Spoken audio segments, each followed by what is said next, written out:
Hello and welcome to Thought for January the 1st.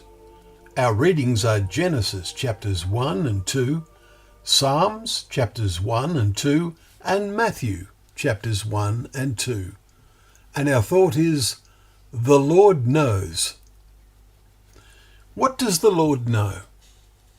Again and again, Scripture makes the point that the Creator is aware of all things, for the eyes of the Lord are on the righteous, we read, and his ears are open to their prayer, as we read in 1 Peter 3 verse 12 last month. But Peter was quoting from Psalm 34, which we will read soon. The very first psalm, which we read today, sees David affirming, "For the Lord knows the way of the righteous," verse 6. In contrast, the way of the wicked will perish. They will perish because they do not want to know in any detail the ways of God.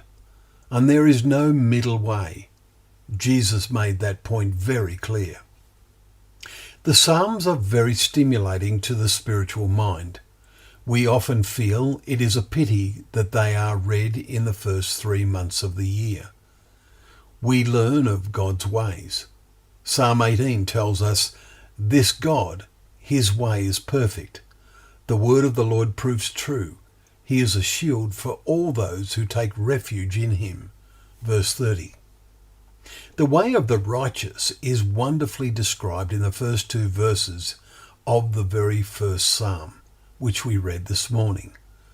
"Blessed is the man," or the margin has godly person, "who walks not in the counsel of the wicked, nor stands in the way of sinners, nor sits in the seat of scoffers, but his delight is in the law." Margin has instruction of the Lord, and on his law he meditates day and night. David is marking the stepping stones of progress in overcoming godly ways. First, he or she walks past such ways. Then there is no chance to stop and look at such ways, less still to sit down and share a seat with them. The result is that those pursuing the way of righteousness are like a tree planted by streams of water, we read, in all that he or she does. Verse 3. They prosper, especially spiritually.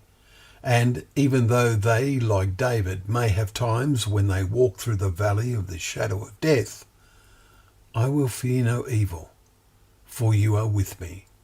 Psalm 23 verse 4. May we all read and meditate, note that word meditate in Psalm 73, on God's word throughout 2025, knowing that the Lord knows the way of the righteous. Well, thank you once again for joining us for Thought for the Day, where together we can open up the pages of God's Word, knowing that Word to be a lamp to our feet and a light to our path.